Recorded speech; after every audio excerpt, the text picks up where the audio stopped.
Someday isn't on the calendar. And that's a very important lesson for all of us mortals here today. We're all taught that life is tough. Life's a bitch. Life is hard. But it's not.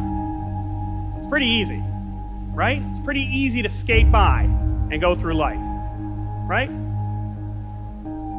We wake up every day, most of us in the world, with a roof over our heads, a big comfy bed under our butts, fridge full of food, never have to worry about starvation or homelessness. We have friends and family that'll help us out when those things come. Those are the things that made life dangerous 100 years ago. Now we complain if life isn't convenient. This isn't a statement on modern society. This is a statement about motivation. Life is easy. It's easy to skate by.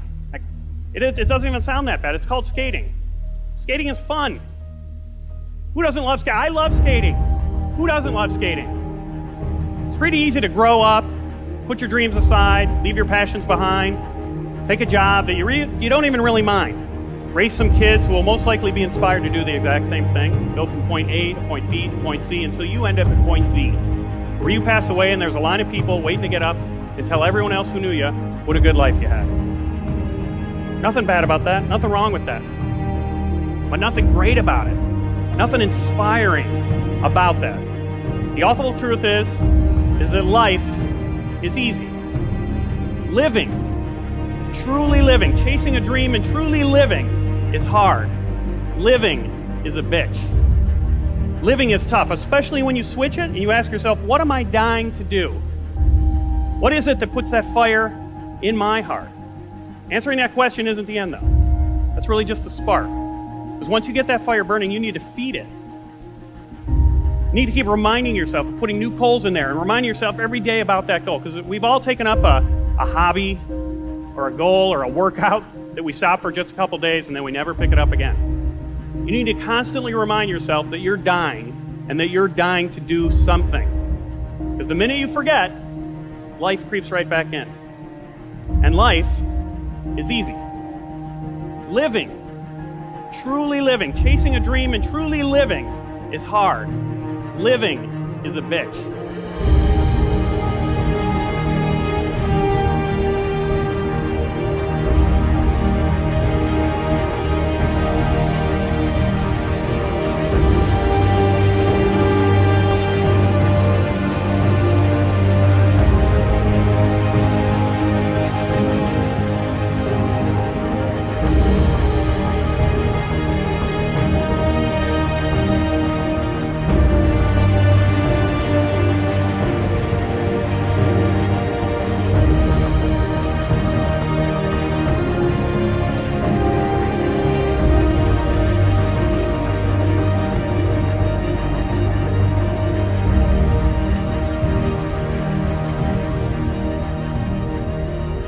He said, but imagine, if you will, being on your deathbed and standing around your bed, the ghost of the dreams, the ideas, the abilities, the talents given to you by life, but you, for whatever reason, you never pursued those dreams. You never acted on those ideas. You never used those gifts. You never used those talents. And there they are staring at you as you're lying on your bed with large, angry eyes saying, we came to you. Only you could have given us life. And now we must die with you forever. And the question is, if you died today, what dreams, what talents, what abilities, what gifts, what ideas would die with you? One minister out of Bahamas said, the wealthiest place on the planet, it's not in the Far East where there's oil in the ground. It's not in South Africa where there are diamond mines. He said, the wealthiest place on the planet is the cemetery.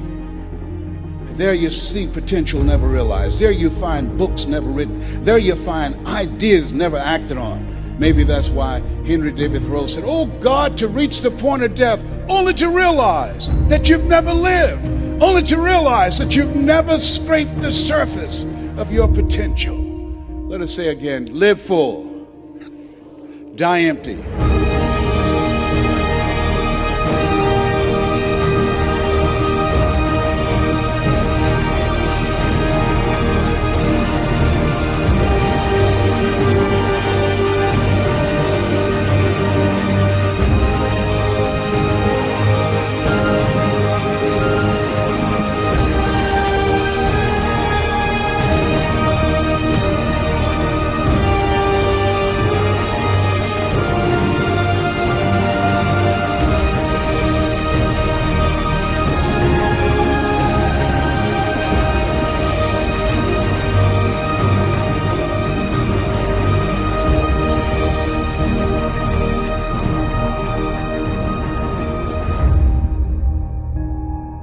Look, I think the most important thing about running a company is to remember all the time what a company is. A company is simply a group of people, and as a leader of people, you have to be a great listener, you have to be a great motivator, you have to be very good at praising and looking for the best in people. People are no different from flowers. If you water flowers, they flourish. If you praise people, they flourish, and that's a critical attribute of a leader.